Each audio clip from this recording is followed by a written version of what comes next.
So I've already said this, but some of the words that keep resurfacing, understandably, throughout this weekend are creativity, narrative, and community. And I think my hope with this panel, my modest ambition, is to hold it all together. So no pressure, everybody. But let me introduce my co-panelists, and the idea here is really to talk about, we've talked about what writers do and what they can do and should do. We've talked about the notion of building community and how that happens. But the people I'm talking to now are people that are in and have been in the trenches of doing the real hard work of building things based on passion. And much like writing, this is absolutely a labor of love. It's not about the money, it's not about the recognition. And I'm really honored to share the stage with these three folks, and I'll introduce them now. To my left is Victoria Kidd. Victoria is an activist, speaker, writer, and entrepreneur living in the northern Shenandoah Valley of Virginia. She's active in her local community, to say the least, statewide activism efforts, and global humanitarian causes. Her career includes work for several local and regional magazines, as well as within the management teams of multi-million-dollar businesses. Today, she's the co-owner and general manager of the Hideaway Café, a safe space coffee house and community organizing ground zero in Winchester, Virginia.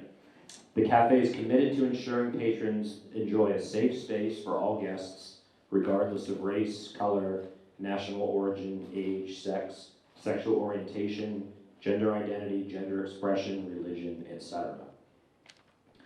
Next to her is Ethelbert Miller, who is a writer and literary activist. He's the author of 2 memoirs and several books of poetry, including the collected poems of E. Ethelbert Miller, a comprehensive collection that represents over 40 years of his work. For 17 years, Ethelbert served as the editor of Poet Lore, the oldest poetry magazine published in the United States. Miller is a 2-time Fulbright Senior Specialist Program Fellow to Israel and holds an honorary degree of Doctor of Literature from Emory and Henry College and is taught at several universities. He's also the host of the weekly WPFW morning radio show On the Margin with E. Ethelbert Miller and host and producer of The Scholars on UDC TV. In recent years, Miller has been inducted into the 2015 Washington, D.C. Hall of Fame and awarded the 2016 AWP George Garrett Award for Outstanding Community Service in Literature, as well as the 2016 D.C. Mayor of Arts Award for Distinguished Honor. In 2018, he was appointed as an ambassador for the Authors Guild, and his most recent book, If God Invented Baseball, published by City Point Press, was awarded the 2019 Literary Award for Poetry by the Black Caucus of the American Library Association. And next to him is Robert Bettmann. Robert is an arts writer and editor and founder of the publisher Day 8. For Day 8, he recently edited books of poetry by John Johnson, Susan Meehan, and Kevin Wiggins. As an arts journalist, he covers dance, visual arts, Jewish arts, and arts policy. He's the author of Somatic Ecology, Somatics, Nature, Humanity, and the Human Body, and has taught arts writing for nonprofits and universities, including the Washington Project for the Arts and James Madison University. He's also director of an arts writing fellowship project funded by the National Endowment for the Arts that works to increase quality review of the arts and humanities.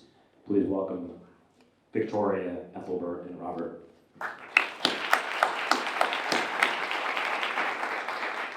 So just based on those introductions, I feel like I could just drop the mic and say any questions, but I think you see a common thread emerging in these biographies, and it's tremendous success in careers, tremendous experience across a wide variety of mediums and forums. But the key word that keeps coming up is community and doing things that look outside oneself, bringing community together. And I've gotten to know each of these individuals by word of mouth before I met them, and I think that alone speaks volumes.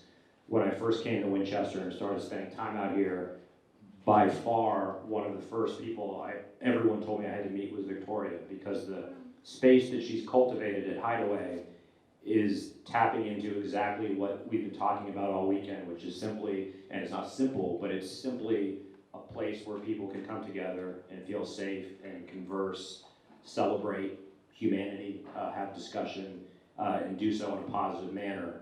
And she inspires me and makes me feel like what I'm trying to do is possible. Ethelbert, of course, is a legend, so it's genuinely an honor to call him a friend.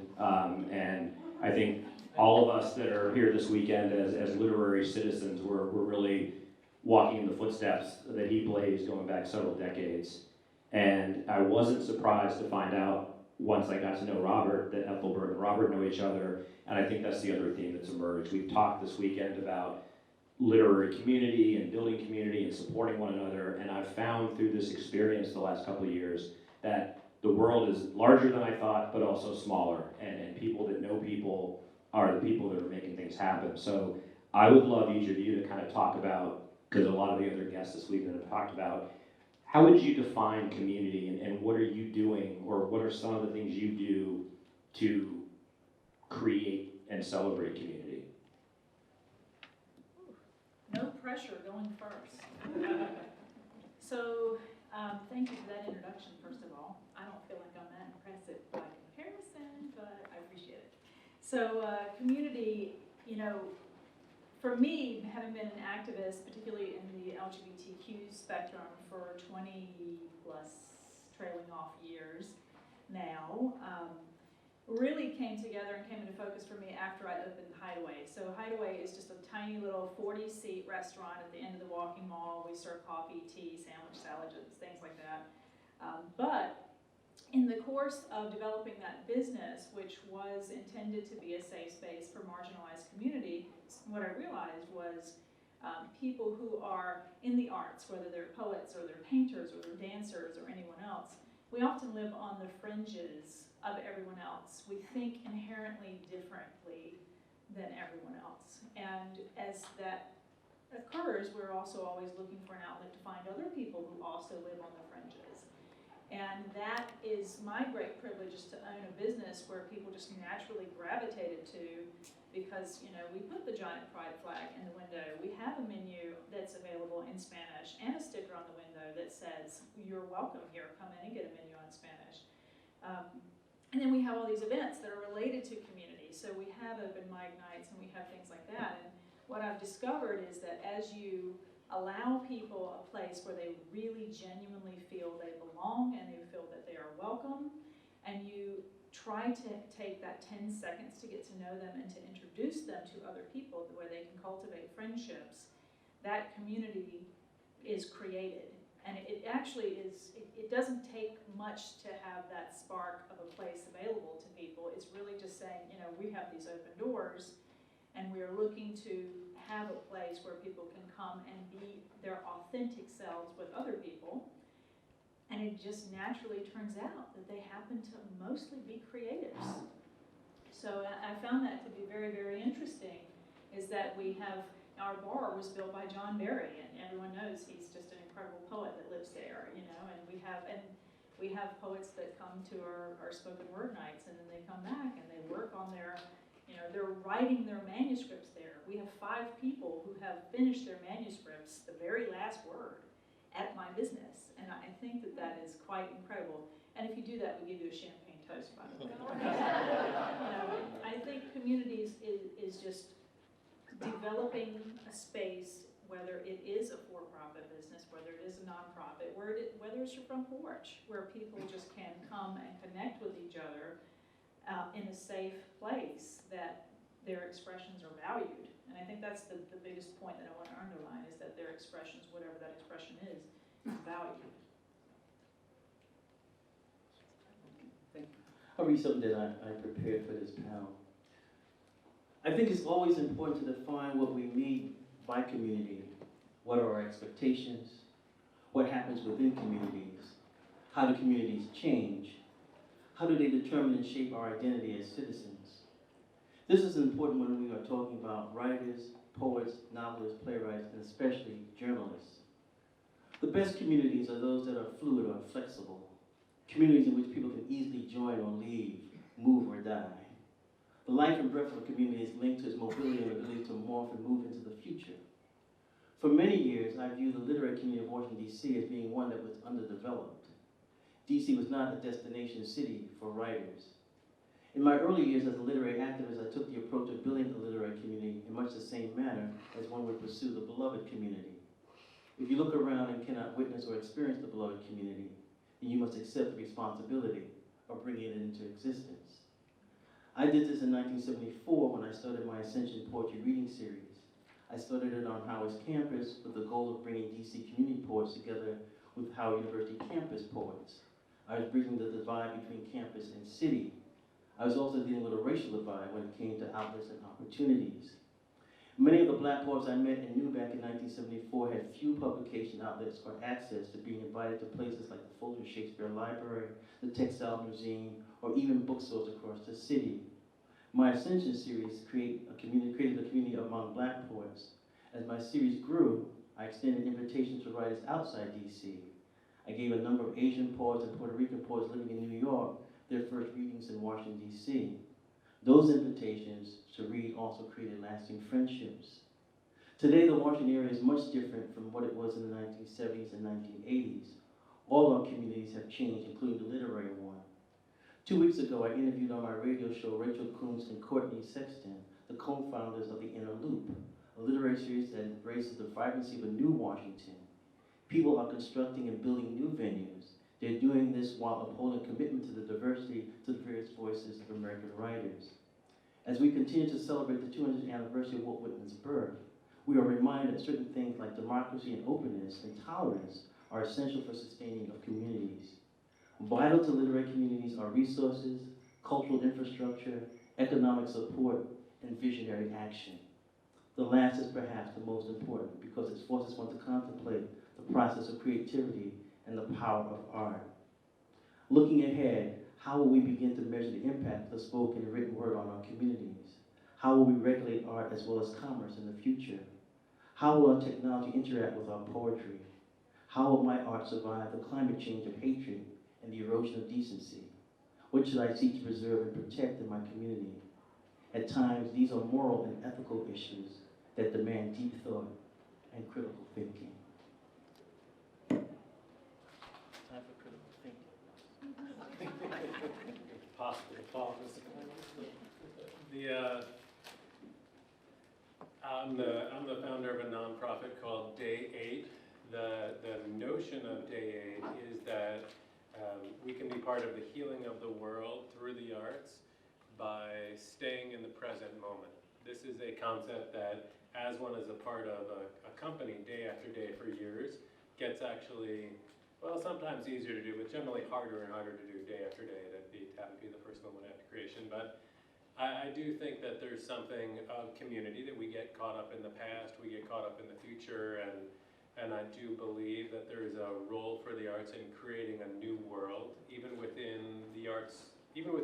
There's such a massive industry that it can feel, and that industry is still to this present day so excluding of certain voices that we do have a role as activists within a community to make sure that underrepresented voices are included and that we don't just sort of blindly promote things.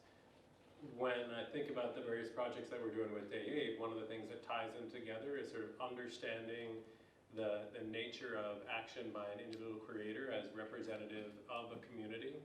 That when I publish a poet, it's an individual voice, but it's also representing broader voices. And I take that responsibility. That is an incredible honor to get to be a part of. And I brought up to the stage two of the books that we did recently. John Johnson is a beautiful poet that we surfaced through something called the DC Poet Project. We were going to call it So You Think You Can Poet, but then we were worried we were going to get sued by the So You Think You Can Dance folks, so we changed the name to the DC Poet Project. It's an open to all poetry competition, and Ethelbert is, of course, a featured reader and judge in it. And so we have these poets who are able to be a part of the series and who are able to select open mic readers as as finalists who then compete for the book contract, which we then publish and promote. One of the first projects that we did was this little arts magazine where we publish poetry, but also artists writing about their work. And the thing for me of understanding that we're all sort of approaching creative action, creativity from our different viewpoints and histories, and for me, having the opportunity to work on going with artists, writing about their work, which is, we have a rule, which is that artists aren't allowed to write about anything they've completed. So all the articles are written in the present tense about something that they are making, not something that they have made. And so there's obviously some promotion within their own understanding of what they're doing, especially the more experienced artists one is working with on that are in there. But for many of them, it is a very authentic place, the creation process. And I think that I love for myself being a part of a creative community, and part of that is understanding not only how we sustain it, but also how various people approach creativity, because there are so many different ways to do it.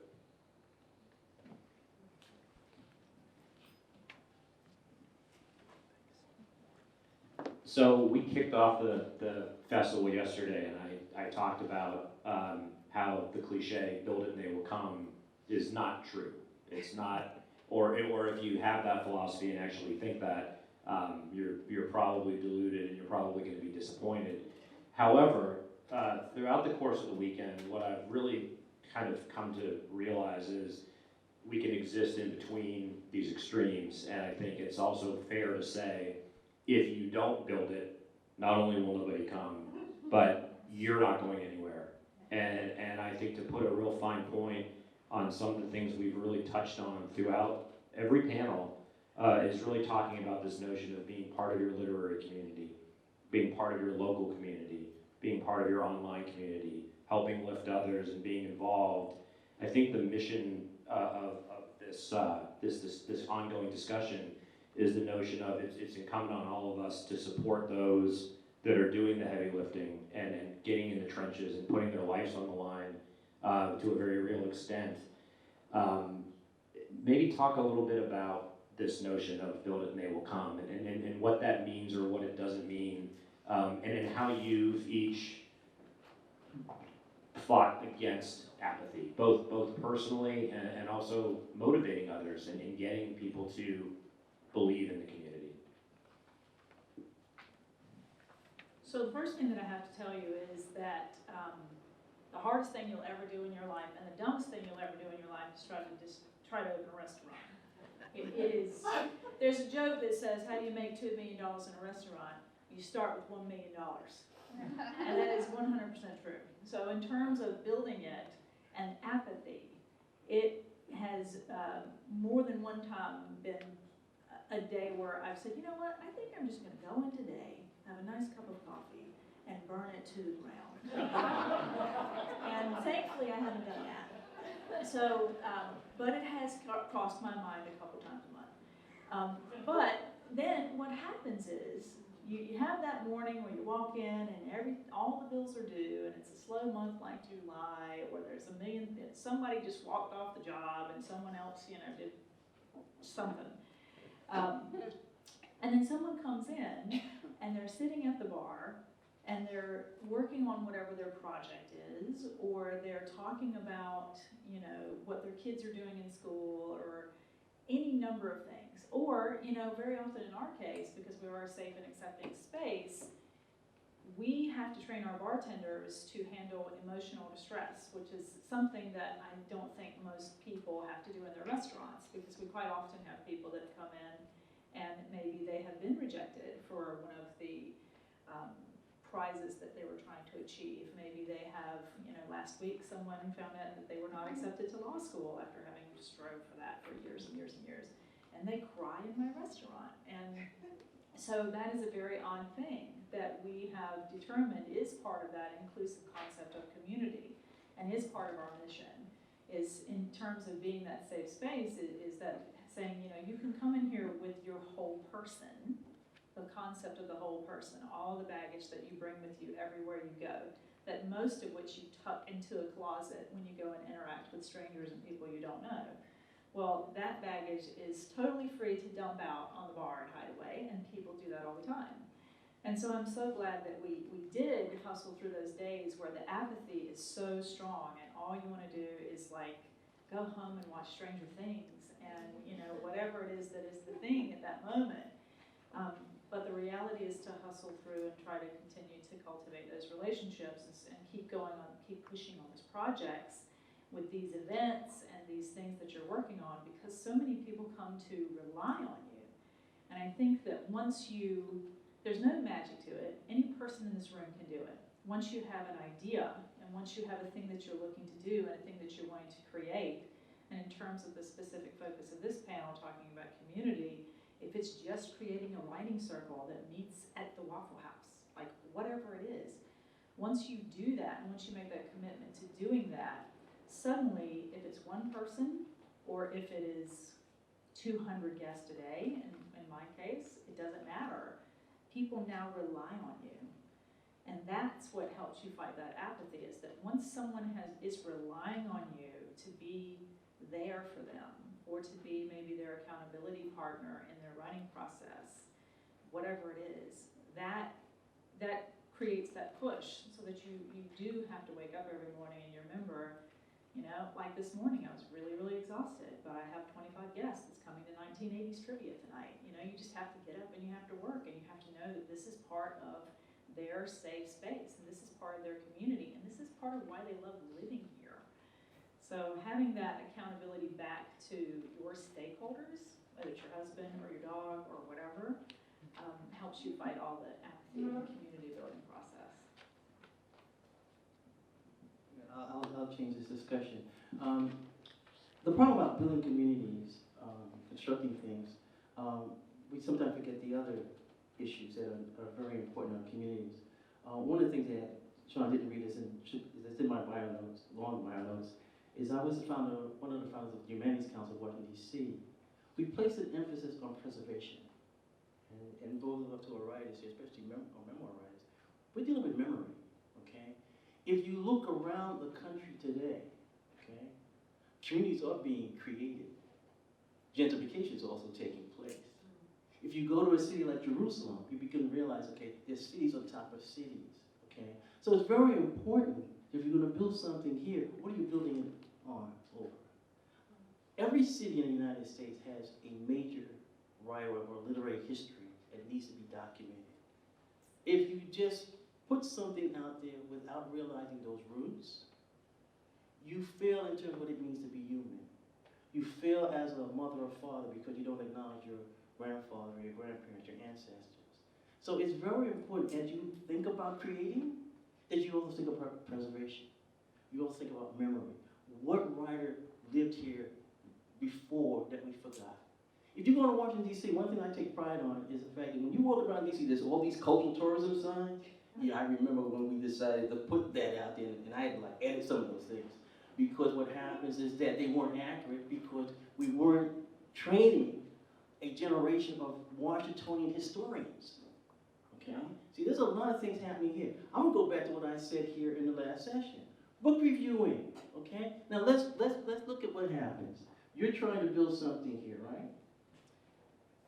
How many people are going to buy 1 to 2 books that are on that table? Okay, right now. See, every hand should go up, like you know what I'm saying. That's building community, and especially if it's writers that you didn't know until you came here.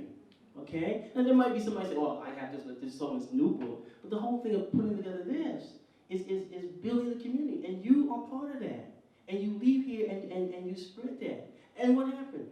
We're not even talking about social media. See, that gets exaggerated. See, if there's one thing, like, that Trump is like, everybody tweeting. You know who the biggest users of Twitter was before Trump? African Americans. Okay? And that's one of the things that you realize, okay, what were they using it for? I remember black people, it was like black women, I can't find a man. You got to do this, and you using it, you can't find a man. That's what you're going to use this for? If we're building a community, we have to deal with memory, okay? And we have to say, okay, what are we building this on top of, okay? And if you need a reminder, John, you're in the South. I see the Confederate over the Civil War Museum over there. I know what that's about, you see. And what happened, yeah. And I think maybe something needs to be built on that, but that's just me visiting the state. But what you can see is that as you get into building community, you're building on top of something. And what do I mean? Somebody would be upset if I built something on top of that museum over there. And that's the battle we're in right now. Okay? You think you're building a community and it includes everybody, it's going to leave somebody out. And that person is the person that might throw a rock through the window of your cafe and restaurant. And you have to figure out, how do I bring that person in where we have a discussion here in a room like that and we're not fighting in the streets?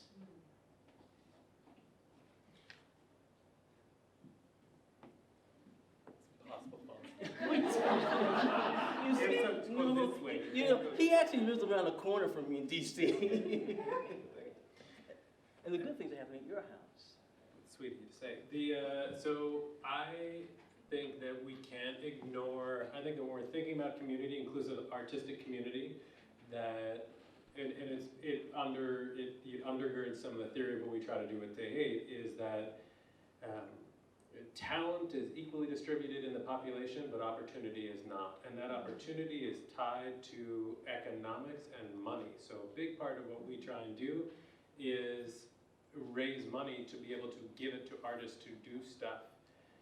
So, for instance, that poetry competition that we do, we give away a $100 cash prize at each event. We then give a $1,000 book contract, and it's $1,000 for book contract. It's nothing, but they still own the work, and we promote it, and hopefully it helps them get a second book and feature more places. And I wish that it could be more with our. And so that thing of that. If we are building community, that we can't ignore the economic blockades that exist to participation, and that we have to, for myself as a producer, because I approach my work as a producer, I am in some ways a creator, but I'm also a producer, and that enables me to engage with, for instance, the poets that I work with I approach their stuff as content. I approach it as product. And that gives me a certain liberty with it, because I started, my first real job was at WW Norton as an editorial assistant for science books, and I have some sort of background understanding of the process that goes into putting things together, and that thing of recognizing that part of putting it together requires finding financial resources and raising those resources for the community. And oddly, I actually enjoy doing that. I was just on vacation with my family, and when I got back, it didn't actually arrive yet, but I'm expecting. I've got some grant news incoming, and I was trying to explain to my 3- and 6-year-old what that was, and I was explaining that it's like when people, they already know about that thing of that sometimes people give me these checks, and it enables me to do these things. And that, my work is based on these people giving me these checks so we can do these things. I was trying to explain to them the difference of that daddy would have these feelings about depending on what the letters were, because you don't get to enjoy the yeses if you can't take the nos. But I was trying to explain to them what that would be like, and the confidence that people, the sense that people are entrusting us as creatives or us as producers is really a great feeling. I like getting the checks because it means I get to do the things, but I also like getting the checks because it's this confidence that, yeah, we want you to do this thing. Go do this thing. And so that's a fun feeling. And I know for the artists that we work with, for the poets, it's the same thing. And so I'm passionate about getting out there and raising money for artists to do stuff because we need it.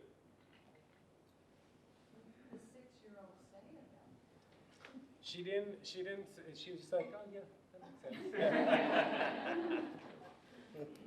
So I think where the rubber meets the road, I thank everybody for coming out and being part of this, because as I've said to a few people, there's no point in putting on an event if no one's gonna come. So I'm profoundly grateful for the support of the community, but I think in terms of inspiring a receptive audience, we've talked a lot about, can we reach the apathetic, and then how do we break down those barriers? What about, what am I missing, or what do we need to know about the people that have come halfway or most of the way, and getting them fired up and finding effective ways to organize and promote and celebrate creativity and community. I mean, what are some of the things you guys have learned that we can take today and build on? I'm going first, I'm not waiting. That thing that if you have money to offer, it does help people to be able to show up. And so we do try, with Day 8, we run a bunch of different projects that are in partnership with other organizations. One thing that we do is a training program for arts journalists. And so we underwrite the cost. We want to have more quality arts journalism. We recognize that small publications are struggling to carry any arts journalism, let alone quality arts journalism. They just don't have the bandwidth to manage it. So we produce a program where we select and mentor early career arts writers. It allows those early career arts writers to get a group of published clips. We, in the meantime, are underwriting the cost. We basically pay the cost of these freelancers to these publications. That thing of having money to offer to the publications and to the arts writers, it does help them to show up.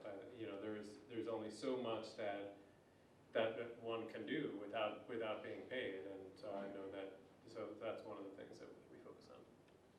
Yeah, I think there's a lot of work to be done in terms of dealing with the other end of the spectrum. I put a heavy emphasis on dealing with people who are elders. I always feel that that's extremely important. It's also very important in terms of dealing with people who have various forms of disabilities, that we've always realized the importance of art and culture in terms of this healing aspect and making it accessible. I also feel that if we're doing cultural things, we need to look at our century. I think this is a century in which, the key issue is one of religion. And so we need to look at cultural programs that bring, Buddhists and Muslims and Christians together and realize that those cultural bridges can be the first way of constructing a new society as opposed to running away from it. This is why the memoirs become very important. We're reaching a point where I think in a few years, there will be no Holocaust survivors living. And so there's going to be a really responsibility if, say, for example, you're a Jewish writer and there isn't a person who is living that remembers that. How do you begin to reinterpret it? But there's so many things that we find every single day in terms of being American writers that our responsibility now is also to have programs that rediscover the Americans. Okay, if we're celebrating Whitman, we need to be also celebrating Jose Marti and Neruda, and understand that our contribution as rising artists is to understand that the migration has always been moving. Okay, it's always been moving in terms of culture, and so what happens is that we emphasize that as we build our cultural institutions. Then there are places in which it's very important that the doors open up. When I made my statement about how you define communities, many times when you deal with the literary community, it is bookstore owners, it is librarians, it's all those individuals there. It's not just somebody in the Washington Post, and we have to understand that in terms of how and also think about this. Don't assume that people can read. The issue of literacy is key. I think about the fact in Washington, D.C., dealing with outreach to certain communities, and I knew that I was dealing with a Guatemalan community in which there were elders there that were illiterate in Spanish, okay? They didn't speak Spanish, they spoke the indigenous language, and I had to be sensitive to that, okay? Or if we're dealing with this diversity, and your teachers, you can't give a Puerto Rican writer a book about somebody from Cuba, or somebody who's Chicano. You can't give a Vietnamese writer to somebody who's from Korea. You just can't do that and feel that you sound because it's like a Band-Aid approach. It means that we have to do a lot of work. So as we build these institutions, we also have to build like the curriculum. Okay, so you build something. Okay, what's going to be the impact on this community here? Okay, and that takes a lot of work and sensitivity and tolerance. I've almost forgot the question, but you said, because there were such great things to listen to over here, but the one thing I remember was you talked about how to reach the people who are halfway, the people who are almost committed, who are almost there. And I think that's very interesting for me, because my approach is obviously different. I'm in a for-profit business, so I'm always thinking about how to reach the people who are halfway to participating, to purchasing, to supporting, whatever it looks like. And in our sense, because we're such an oddball little business, I mean, we're a for-profit business, but we raise and donate an incredible amount of money back to local and regional charities, $30,000 just last year, which is an astonishing amount of money for a 40-seat restaurant. But in terms of making that happen, like reaching the people who are halfway to supporting, halfway to attending an event, halfway to purchasing, and all those things help go into that bucket of how much money we're raising, how many people we're supporting. I really have to look at those in our case, those individual connections and those things that we are trying to do to give them a means to connect to the level of comfort that they are. You know, I'm really connected with a lot of people who are very younger than me now. And what I've found is they don't take phone calls. They don't really talk to people. They text a lot. They write handwritten notes to tell you what they want to order. It's a very different world for them. And in terms of creating a space that is safe for them to feel connected to you and to participate is very, very important. So as an example, I look to our spoken word events, the first and third Wednesday of every single month. And we ask people, we say all are welcome, and you don't actually have to come up and read. You will never be pressured to come up and read. And a great place to start would be for you to read a work that you are inspired by.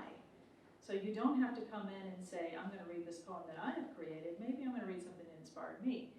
And we also extend that to say, when we have a special spoken word event, maybe it's a type of event that you would otherwise feel uncomfortable at. We challenge people to attend those events. So we just recently had one on Juneteenth. And we challenged people across a lot of different cultural communities to come and attend that event, to participate in something that they may have otherwise felt uncomfortable just in reading the headline.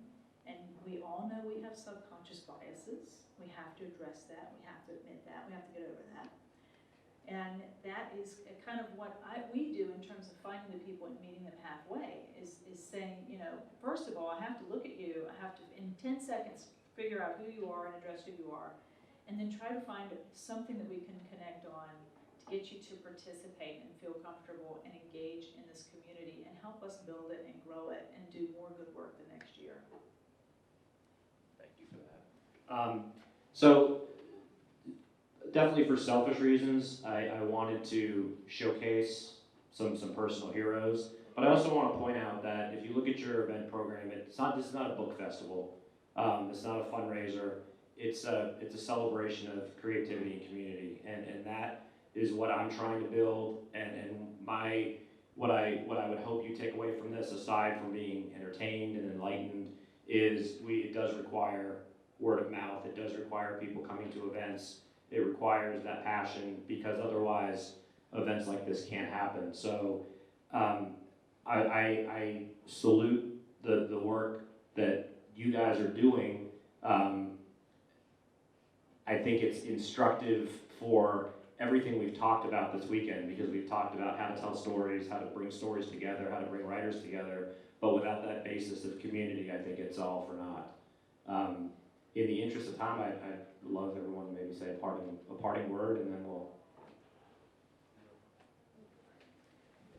Wow. So thank you for letting me talk about whatever it was I just talked about when I spoke. And I do hope that you are individually inspired to pursue whatever your creative goal is, whether it is writing a novel, whether it is creating a poem, whether it is whatever. I mean, we're so blessed where we live to have this kind of recent embracing of the arts and what it means to be a creative. And I hope that you find some spark today and some enthusiasm when you go home, and don't ever let it go. Whatever you do, don't ever let yourself slip into that apathy, because you have such a short period of time to achieve it. And I want to see what it is. Well, I'll end on the note that how I raise my children. Hopefully, I'll be raising my grandchildren. Every day you go out, you make history. What you're participating in here is a historical event, and so it's very important for you to remember that, and to document that. How you interpret it is something else, but that's what's taking place here. You know, you're at the beginning of something, that cornerstone that's being built, and that's something that when you look at what makes America America, it's the fact that, you know, something was built here. You know, there are people who came here, or people who were trying to protect what was here. That this is what it is about. The ability to create is something that's very, very American. You know, this is why, you know, the frontier, you know, you go out and you can create something, or you have to deal with something that, you know, is completely new. Whether it's the landscape or the people, it's something, how do you wrestle with that? How does it redefine you, and how you define it? That's what happens here. Whatever John builds here is going to have an impact on this community, and this community will change. Positive or negative, it will change. And there will be people who will be on board, and there will be somebody who said, I remember when I could sit there, now I can't. Somebody's writing a poem.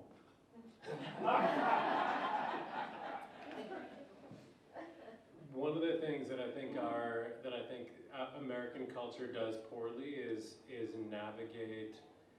You know, people talk about toxic masculinity, and within that, there's this thing of, I think American culture is really bad at navigating anger.